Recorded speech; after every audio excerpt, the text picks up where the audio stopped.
ओम शांति। 13 अगस्त 2023 अव्यक्त बाप दादा के महावाक्य। ओरिजिनल डेट 6 अप्रैल 1995। प्योरिटी की रूहानी पर्सनालिटी की स्मृति स्वरूप द्वारा माया जीत बनो। आज स्नेह के सागर बाप दादा चारों ओर के सर्व स्नेही बच्चों को देख रहे हैं। हर एक स्नेही बच्चों के मूरत में रूहानी पर्सनालिटी की झलक देख रहे हैं। बाहर के रूप में तो साधारण पर्सनालिटी वाले हैं, लेकिन रूहानी पर्सनालिटी में सबसे नंबर 1 है। दुनिया में अनेक प्रकार की पर्सनालिटीज गाई जाती हैं। शरीर की भी पर्सनालिटी, कोई विशेषता की भी पर्सनालिटी और कोई विशेष पोजीशन की भी पर्सनालिटी। लेकिन आप सबके चेहरे पर चलन में कौन सी पर्सनालिटी है? प्योरिटी की पर्सनालिटी। प्योरिटी ही पर्सनालिटी है। जितना जितना जो प्योर हैं, उतनी उनकी पर्सनालिटी न सिर्फ दिखाई देती है, लेकिन अनुभव होती है। सभी अपने रूहानी पर्सनालिटी को अनुभव करते हो। आप जैसी पर्सनालिटी सतयुग से अब तक कोई की है? सारे कल्प में चक्कर लगाओ तो आप जैसी पर्सनालिटी है? नहीं है ना? तो आपको अपने रूहानी पर्सनालिटी का नशा है। अनादिकाल में तो परम धाम में भी आप विशेष आत्माओं की पर्सनालिटी सबसे ऊंची है। चाहे आत्माएं सब चमकती हुई ज्योति हैं, लेकिन आप रूहानी पर्सनालिटी वाली आत्माओं की चमक अन्य सब आत्माओं से न्यारी और प्यारी है। अपने अनादिकाल की पर्सनालिटी को स्मृति में लाओ। आई स्मृति में? देख रहे हो बाप दादा के साथ साथ कैसी रूहानी पर्सनालिटी में दिखाई दे रहे हैं। अपने आप को देख सकते हो तो चले जाओ अनादिकाल में। कितने टाइम में जा सकते हो? जाने में कितना टाइम लगेगा? सेकंड से कम ना? कि एक दिन 1 घंटा चाहिए? सेकंड से भी कम, जहां चाहो वहां पहुंच सकते हो। तो अनादिकाल की अपनी पर्सनालिटी देख ली। अभी अनादिकाल से आदिकाल में आ जाओ। आ गए या अभी चल रहे हो? पहुंच गए? तो अनादिकाल से आदिकाल में अपनी रूहानी पर्सनालिटी देखो, कितनी श्रेष्ठ पर्सनालिटी है। तन की भी तो मन की भी तो धन की भी और संबंध की भी, सब प्रकार की पर्सनालिटी कितनी श्रेष्ठ है। तो आदिकाल की पर्सनालिटी देख रहे हो, कितने सुंदर लगते हो, कितने सजे हुए हो, कितने सुख, शांति, प्रेम, आनंद स्वरूप हो। तो आदिकाल में भी अपनी पर्सनालिटी को देखो, स्पष्ट दिखाई देती है। वह 5000 वर्ष हो गए तो थोड़ा स्पष्ट नहीं है, सभी को स्पष्ट है। होशियार हो सभी। तो आदिकाल भी अपना देख लिया। अभी आओ मध्यकाल में। तो मध्यकाल में भी आपकी पर्सनालिटी क्या रही? आपके जड़ चित्र कितने विधि पूर्वक पूजे और गाए जाते हैं। चाहे कितने भी धर्मात्मा, महात्मा, नेताएं पर्सनालिटी वाले गाए जाते हैं, लेकिन आपके जड़ चित्रों की पर्सनालिटी के आगे उनकी पर्सनालिटी कुछ भी नहीं है।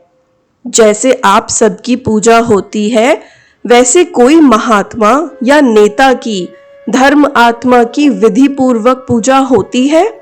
कभी देखी है? आपके जड़ चित्रों जैसे श्रृंगार किसका होता है? तो मध्यकाल में भी आप आत्माओं के प्योरिटी की पर्सनालिटी की विशेषता कितनी श्रेष्ठ है। अपना चित्र देखा? आपकी पूजा होती है कि नहीं? सिर्फ बड़े बड़ों की होती है, हमारी नहीं। डबल विदेशियों के मंदिर है, देखा है? उसमें आपका चित्र है कि सुना है तो कहते हो कि हाँ होंगे। स्मृति में है तो मध्यकाल भी आपका अति श्रेष्ठ है। और अब लास्ट जन्म में जो मरजीवा ब्राह्मण जन्म है, उसकी पर्सनालिटी देखो कितनी बड़ी है, गायन कितना है। कोई भी श्रेष्ठ कार्य अब तक भी आपके नामधारी ब्राह्मण ही करते हैं। चाहे ब्राह्मण अभी ब्राह्मण रहे नहीं हैं, लेकिन नाम के तो ब्राह्मण है ना। आपके नाम से, आपकी पर्सनालिटी के कारण वो भी श्रेष्ठ गाए जाते हैं। तो ब्राह्मण जन्म की पर्सनालिटी कितनी श्रेष्ठ है। आदिकाल, अनादिकाल, मध्यकाल और अब अंतकाल, सारे कल्प में आपकी पर्सनालिटी सदा ही महान रही है। लौकिक पर्सनालिटी वालों का अगर नाम भी आता है तो कोई विशेष बुक में उन्हों का नाम आता है, फलाने फलाने हैं। लेकिन आपका नाम किसमें आता है? साधारण बुक में नहीं आता है, शास्त्रों में आता है। जो भी आदिकाल से शास्त्र बने उसमें किसके चरित्र हैं, किसका गायन है, किसकी कहानियां हैं। तो लौकिक पर्सनालिटी वालों का गायन विशेष बुक में होता है और आपका गायन शास्त्रों में होता है। और शास्त्रों को कितना रिगार्ड देते हैं, बड़े विधि पूर्वक शास्त्र को संभालते हैं, उसको भी बड़े पूज्य के रूप में देखते हैं। जो सच्चे भक्त हैं वो शास्त्र को विधि पूर्वक रखते भी हैं और पढ़ते भी हैं, ऐसे रिवाजी किताबों के माफिक नहीं रखते। तो अपनी पवित्रता की पर्सनालिटी को सदा ही इमर्ज रूप में स्मृति में रखो। जानते हैं या है तो हम ही, ऐसे मर्ज नहीं, स्मृति स्वरूप में रखो। जिसके बुद्धि में ये इमर्ज रूप में स्मृति रहती है तो स्मृति ही समर्थी का आधार है। और जहाँ समर्थी है वहाँ माया आ सकती है। समर्थ माया के पास माया का आना असंभव है। मेहनत करने की आवश्यकता ही नहीं है। माया का काम है आना, लेकिन आपका काम अभी समय प्रमाण भगाना नहीं है। माया आई और भगाया नहीं, आपका काम है सदा माया जीत रहना। तो माया जीत हो व माया को बार बार भगाने वाले हो, अभी भगाना पड़ता है। थोड़ा थोड़ा वो दर्शन देने के लिए आ जाती है, नहीं ना। डबल फॉरनर्स ने माया को सदा के लिए भगा दिया या भगाते ही रहते हैं? क्या हाल है, माया सदा के लिए भाग गई, अभी नहीं आएगी ना। कि थोड़ा थोड़ा आए, कोई हर्जा नहीं। फिर भी आधा कल्प की दोस्ती है, फ्रेंड है ना, उसको ऐसे ही छोड़ देंगे, आवे ही नहीं। सुनाया ना कि समय समाप्त होने के पहले बहुत काल का मायाजीत बनने का अभ्यास चाहिए। अंत में नहीं हो सकेगा। अगर अंत में मायाजीत बनने का पुरुषार्थ भी करेंगे तो क्या हाल होगा। बाप दादा तोते की कहानी सुनाते हैं ना कि तोते को कहा नलके पर नहीं बैठना, पर नलके पर बैठकर ही बोल रहा था। ऐसे ही अंत काल में अगर बहुत काल का अभ्यास नहीं होगा तो मन में सोचते रहेंगे कि मैं आत्मा हूँ, मैं आत्मा हूँ, लेकिन माया का प्रभाव भी होता रहेगा और कोशिश भी करेंगे मैं आत्मा हूँ, मैं आत्मा हूँ, लेकिन होगा ही नहीं। इसीलिए क्या करना है, अभी से माया जीत बनने का अभ्यास करो। और उसका सहज साधन है अपने रूहानी पर्सनालिटी को स्मृति स्वरूप में रखो। पर्सनालिटी वाले की निशानी क्या होती है? जो ऊंची पर्सनालिटी वाले होते हैं उसकी कहाँ भी किसी में भी आंख नहीं जाएगी। ये ऐसा है, ये ऐसा है, ये ऐसा करता, ये ऐसे करती, मैं क्यों नहीं करूं, मैं क्यों नहीं कर सकती हूँ, कर सकता हूँ। दूसरे के प्राप्ति में आंख नहीं जाएगी। क्यों? रूहानी पर्सनालिटी वाला सर्व प्राप्तियों से संपन्न है, स्वभाव में भी संपन्न, संस्कार में भी संपन्न और संबंध संपर्क में भी संपन्न, भरपूर। वो कभी अपने प्राप्तियों के भंडार में कोई अप्राप्ति अनुभव ही नहीं करेगा। क्यों? रूहानी पर्सनालिटी के कारण वो सदा ही मन से भरपूर होने के कारण संतुष्ट रहता है। आंख दूसरे की प्राप्ति में तब जाती है जब अपने में अप्राप्ति अनुभव करते हो। तो कोई अप्राप्ति है क्या? गीत क्या गाते हो? अप्राप्त नहीं कोई वस्तु ब्राह्मणों के खजाने में। ये गीत मुख से नहीं मन से गाते हो ना? जो गाते हैं वो हाथ उठाओ। अच्छा, डबल विदेशी भी गीत गाते हो? अच्छा, बाप दादा आज चारों ओर के बच्चों की प्योरिटी की पर्सनालिटी चेक कर रहे थे। प्योरिटी की परिभाषा को भी अच्छी तरह से जानते हो। प्योरिटी सिर्फ ब्रह्मचर्य व्रत नहीं, ब्रह्मचर्य व्रत में तो आजकल के सर्कमस्टांस अनुसार कई अज्ञानी भी रहते हैं। ज्ञान से नहीं लेकिन हालातों को देखकर कई भक्त भी रहते हैं। वो कोई बड़ी बात नहीं है, लेकिन प्योरिटी को सारे दिन में चेक करो। पवित्रता की निशानी है स्वच्छता, सत्यता। अगर सारे दिन में, चाहे उठने में, चाहे बैठने में, चाहे बोलने में, चाहे सेवा करने में, चाहे स्थूल सेवा की व सूक्ष्म सेवा की, लेकिन अगर विधि पूर्वक नहीं की, विधि में भी अगर जरा सा अंतर रह गया तो वो भी स्वच्छता अर्थात पवित्रता नहीं। व्यर्थ संकल्प भी अपवित्रता है। क्यों? आप सोचेंगे कि हमने पाप तो किया ही नहीं, किसको दुख तो दिया ही नहीं, लेकिन अगर व्यर्थ चला, समय गया, संकल्प गया, संतुष्टता गई, तो आपके पवित्रता की फाइनल स्टेज के डिग्री में फर्क पड़ जाएगा। 16 कला नहीं बन सकेंगे, 15 कला, 14 कला, 15.5 कला, नंबरवार हो जाएगा। तो अपवित्रता सिर्फ किसको दुख देना या पाप कर्म करना नहीं है, लेकिन स्वयं में असत्यता, स्वच्छता विधि पूर्वक अगर अनुभव करते हो तो पवित्र हो। निकल गया, बोलना नहीं था लेकिन बोल दिया, तो इसको क्या कहेंगे? मालिक है। इसीलिए अमृत वेले से लेकर रात तक अपने संकल्प, बोल, कर्म, सेवा सबको चेक करो।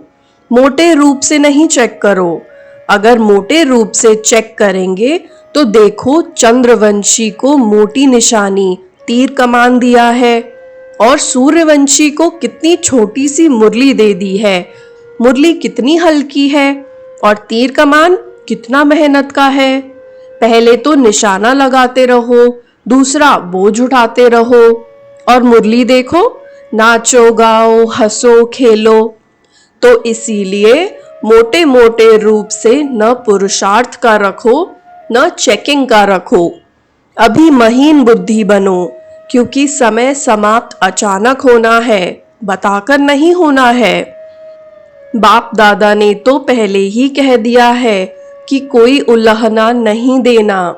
बाबा, आपने बताया क्यों नहीं? बाप कभी भी टाइम कॉन्शियस नहीं बताएगा। अभी पूरा डायमंड बनना है ना, ये वादा किया है ना। डायमंड जुबली मनानी है या डायमंड बनना है? क्या करना है? बनना भी है और बनाना भी है, दोनों साथ साथ करना है। तो बाप दादा अगले वर्ष में चेक करेंगे, वायदा निभाया या सिर्फ मुख मीठा किया। तो कौन हो? सिर्फ बोलने वाले हो या निभाने वाले भी हो?